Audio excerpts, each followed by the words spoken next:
This just makes me mad. Fairy Tail's back, as we all know. I literally made a video on that the other day. And in that video, we were talking about if they were going to get Dream Awoken, if they were going to get buffed, and all this other stuff. You know, I was really expecting buffs and Dream Awakenings. And only part of that came true. These units received no kind of buffs at all, apart from their Dream Awakenings. And that's it. It's not terrible, okay? If you just told me they were getting Dream Awakenings and that was it, that really isn't that big of an issue. The issue arises when you see what these Dream Awakenings actually are. It's wild because I don't even want to talk about the banner. I'm pretty sure they're going to be coming out in parts, or it may just be all the characters on one banner. I don't even know how it's going to work. Either way, if it's all characters on one banner or if it comes out in 2 parts, it's going to be the same thing. So I'm not going to make another shitty summon on Fairy Tail. But like, just look at this. Natsu got the Crimson Dream, which gives him accuracy and damage when enemy's HP is 30% or lower. Damage up when enemy's HP is 30% or lower isn't bad. Accuracy, you know, niche can be used. But then he has the Dark Dream, damage to demons, art gauge up by 2.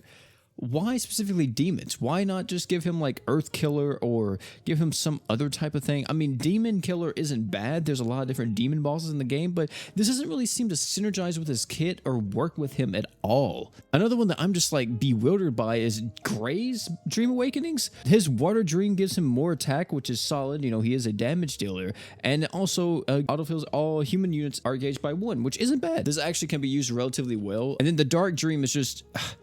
Skill CT? I use Gray all the time. I don't even know what Gray skill is. And then damage to fire enemies 60% up. The damage to fire enemies really isn't bad, but the fact that's only 60%, that seems kind of low. I thought it would be like a little bit higher, like maybe 100%. If it was just 100%, this one might be better than the Water Dream if you're fighting fire units specifically, just because that 100% damage buff on top of the 100% damage buff he already gives himself with the True Art, yeah, that would have been really good for him. Then you have Lucy. Lucy's Dream Awakenings actually isn't too bad. She has one that gives her equipped CT speed and all allies crit damage 30% up. This is probably the best Dream Awakening out of the entire batch and actually works with her character. The only Dream Awakening that the devs legitimately put some brain power into, actually thought through it and talked themselves over it and wasn't eating crayons in the back the whole time. Since Lucy buffs up crit chance by 100%, this gives all allies 30% more crit damage. That works really well. A lot of synergy there.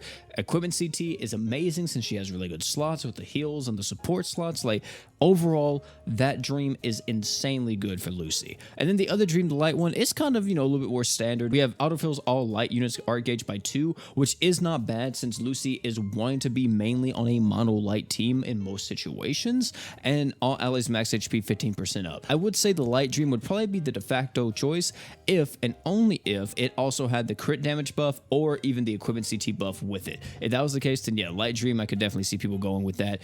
And then the final one's Urza, which this one just makes me mad. We all know about Urza, right? She's a crazy damage dealer. She ramps up crit damage. She does damage. I think she has built-in crit rate as well, if I'm not mistaken. And her 2 dreams, you would think would kind of really push her more into this damage role, but they don't. The Fire Dream gives you HP recovery amount up 20%. She doesn't even heal. What? Why is that even a thing? And then Physical Damage Master level 3. Physical Damage Master level 3 is not bad. It's pretty solid, but wow. And then you have the Light Dream, which gives her blind time reduction.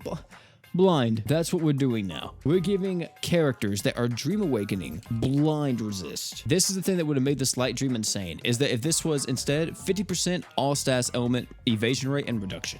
That would have been nasty since Urza does not want to get inflicted by a stats element. If she gets inflicted by a stats element, she can't crit. So giving her something that would be like all elements, reduction, and evasion rate, that would have been nasty for this unit. They gave her blind reduction, which it doesn't make any sense. Why blind? Like, she doesn't have flinch res, does she? And then autofills art gauge by 3, which that one's not bad. She already buffs up her own art gauge by 4 if you're above 90% HP, so that would make it 7 arts per second passively for her. It's so annoying. Like, this is a should you summon, guys. This is literally a banner that is coming out in 2024. We are in April 3rd, 2024. We are way past freaking April Fools, and I feel like it's April 1st. Either way, I will tell you guys right now, none of you should summon on this banner. This is hands down one of the worst banners and one of the worst crossover reruns I have ever seen in my time of playing Grand Summoners. Even if you wanted a unit like Gray or even Lucy or possibly Urza, it's not worth it, man. We're in the Ascended era. We're not in the Awoken era anymore.